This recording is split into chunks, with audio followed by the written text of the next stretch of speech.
mouse. Stormbreaker by Pwnage. So, oh wait, where's the mouse? Oh, here. Okay. Boom. Red Stormbreaker by Pwnage. Great mouse. I like it a lot. Okay? It comes with grips and cable so you can plug it in and use it, right? It comes with a dongle. And then also the mouse if you're lucky and they don't forget to ship it. So, I mean, the box is beautiful as well. You might as well just look at that. Actually, I'm going to put that here just so we can look at it the whole time. Yippee. Okay. Main features. Main big boy points. PAW 3395 PixArt sensor. Awesome. Really great. OMRON mechanical switches. I like them because they're mechanical. You know what? Mechanical feels better than anything else. And it sounds better. Wait. You can't pick that up. Anyway, I like this mouse. It's an extremely solid build. The thing is around 50 grams. They say 49, but it's like 49 to 52, some people have said. Nevertheless, that is light, and I don't care what you final mouse boys have been taught. 51 grams is still really light. If you don't think that's light, then maybe you've been in your room for too long.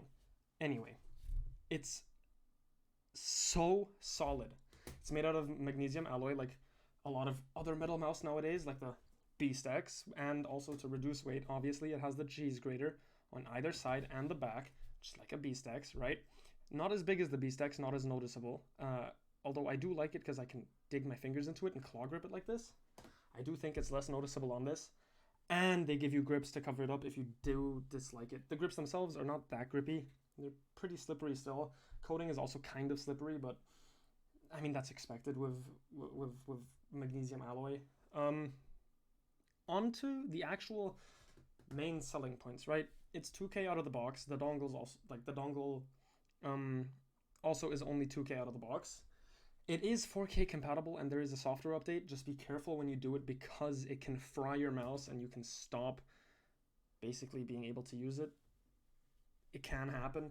Didn't happen to me. It's pretty self-explanatory how to actually do it, but just out there.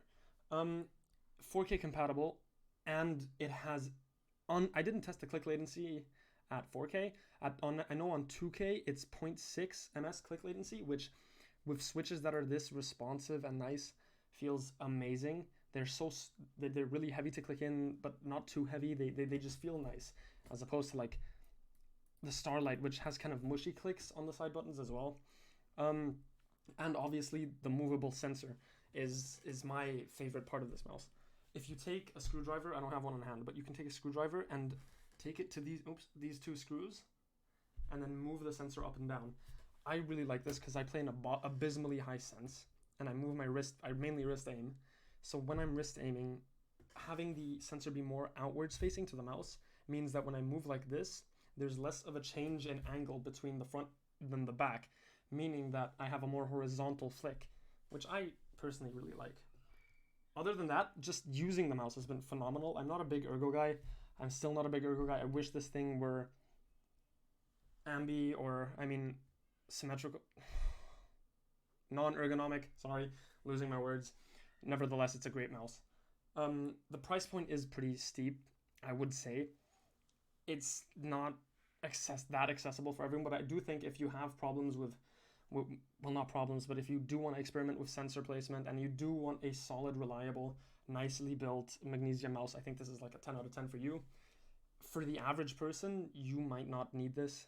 You might be able to get away with a DAV V3, like the one that's coming out, but I do recommend buying this over it, even though it's expensive, mainly because you have this really good click latency, this really responsive sensor. It's just the software plus the hardware are all just overall great in this mouse. The only gripe I have is, and this is personal, I really like metal scroll wheels, so I probably would look into doing that for myself. But other than that, I think that if you just pick this up, if you're new to ergonomic mice, if you're new to mice in general, this offers you a lot to play around with, and is overall like a 10 out of 10 for me.